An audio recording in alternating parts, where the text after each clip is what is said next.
Hi guys, I hope you've all had a lovely week. So today's video is going to be me kind of speaking about my mental health and kind of my experiences with mental health and different issues due to my childhood and kind of going through the care system. So we grew up kind of secluded and isolated. Our parents didn't really let us out and we weren't allowed out to play with friends, so we only really saw other people in school. Other than that, I would have just grown up around my brothers and sisters, and I think that's made me quite nervous, and I do get a lot of social anxiety. Um, I also find it really hard to trust people. Just because of having been in the care system and constantly being moved. You never know who you can trust and you know who you're going to stay with and who's going to be there for you. So having been moved from placement to placement and meeting all these new people and getting kind of hurt that you had to leave yet again because that person just doesn't want to take care of you anymore. And I think that does make you very wary of people. I know that has affected me, and I am very slow in trusting people. Um, I have been kind of independent going through the care system, and because your life is constantly changing and you don't know what's going to happen from one minute to the next, I'm the type of person that's very anxious about my future. I like to have a plan A, B, C, and D. And I think it does contribute to my anxiety and stress levels, because I can never just think that something is going to be okay. I'm always very wary of what the future is going to be, and I try to take all precautions to make sure that I don't end up in a situation that's going to affect me badly. I do suffer with extreme anxiety and stress. And I think having been in the care system has contributed to that immensely. I have trouble kind of controlling or lowering my anxiety and stress levels, um, and it does affect my daily life. Um, I think the worry of what's going to happen to my brothers and sisters if I'm not around to help them, the worry of having to be independent at such a young age and make sure that I have a roof over my head, that I have food on the table, and having no one really to turn to because you don't have parents, and being in a situation where none of your friends understand that because they're not in that same situation makes it very difficult, and you feel like you're quite alone in what you're going through. Um, I am lucky in the sense that I do have my foster mom and my foster family, and I do have my partner constantly supporting me in everything. But I think having been in the care system regardless does have its own struggles and issues that you have to face just because you have been in the care system and you have no, biological family to take care of you and support you. Um, so I think that has definitely contributed to my anxiety. I definitely have had times throughout my time in care and after that I have had bouts of depression. I have had suicidal thoughts, and I think a lot of those children and young people in care do go through such things because it's such a difficult situation. There definitely isn't enough help for young people and children in care in regards to mental health. There isn't enough funding and there isn't enough resources to provide the type of care and help that we need having been through the care system. I think a lot of the kind of issues that young people and children in care face are brushed under the carpet, and the ways that this may affect their mental health is kind of ignored. Especially going in to care, you do need a lot of support and you need a lot of help to heal from both the trauma of your childhood for the reasons of being in care and also from the trauma of being in the care system itself, being separated from what you know, being in a new place. There definitely needs to be a lot more done to provide adequate care for mental health. Amongst other things, I also have separation anxiety from being in care, from being separated from my brothers and sisters, being separated from my parents.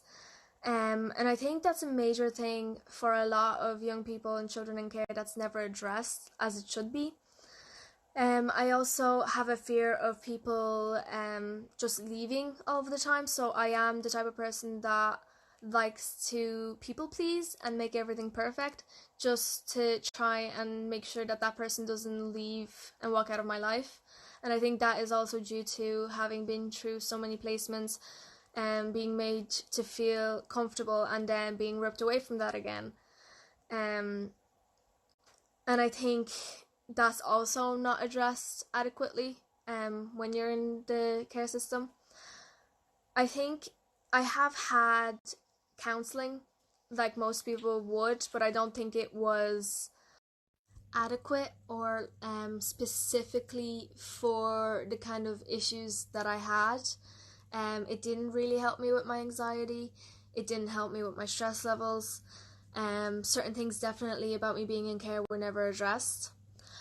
Other times, a lot of my issues were blamed on the fact that I was in care, and I was just told that, look, you are this way because of your experiences, and that was kind of it. I was never told how I can change that, how I can move on from that, because for myself anyway, I don't want to live in the past. I don't want to, constantly be reminded or constantly have to live in what happened. I want to move on and make a happy life for myself.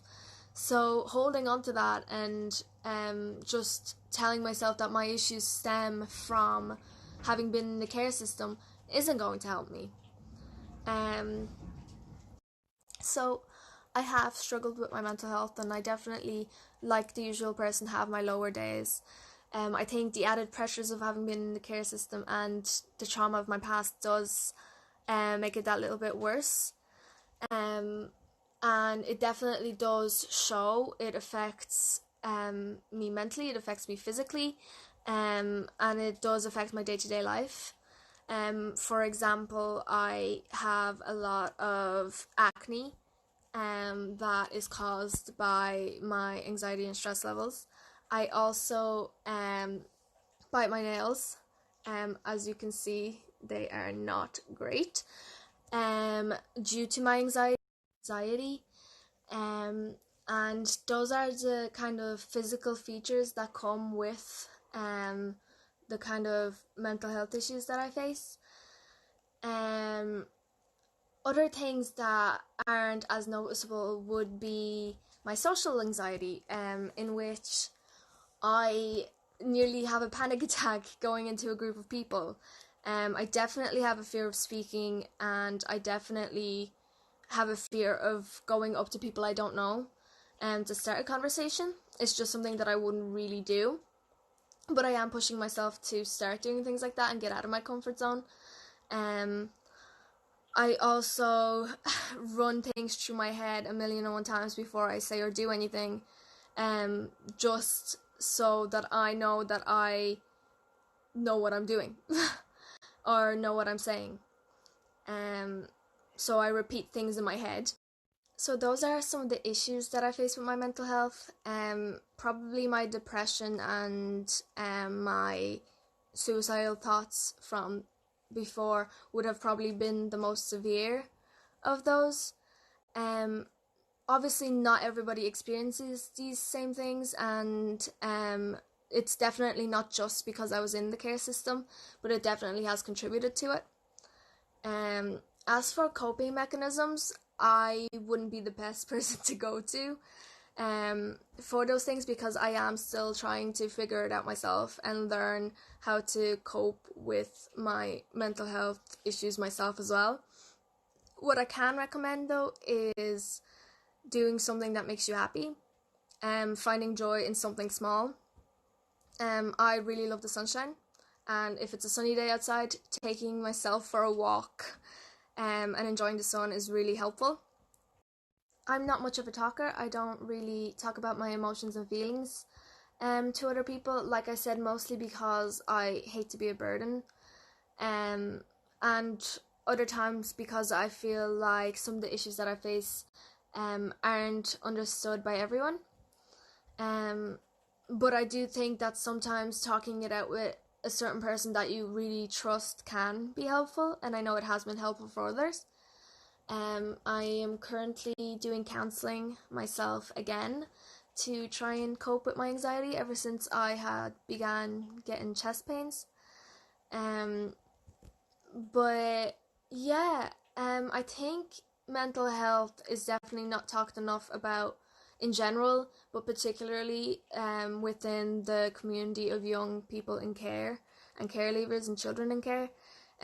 It's something that definitely needs to be worked on more, and a lot more funding and resources and research needs to go into mental health issues amongst young people and children in care, so that we don't carry our trauma throughout the rest of our lives, and so that we can learn good coping mechanisms for the issues that we face.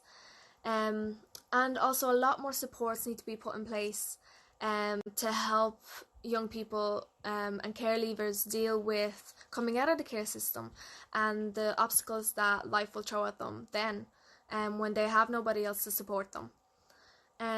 But yeah, thank you so much for listening and for all your support. If you have any questions, don't be afraid to message me.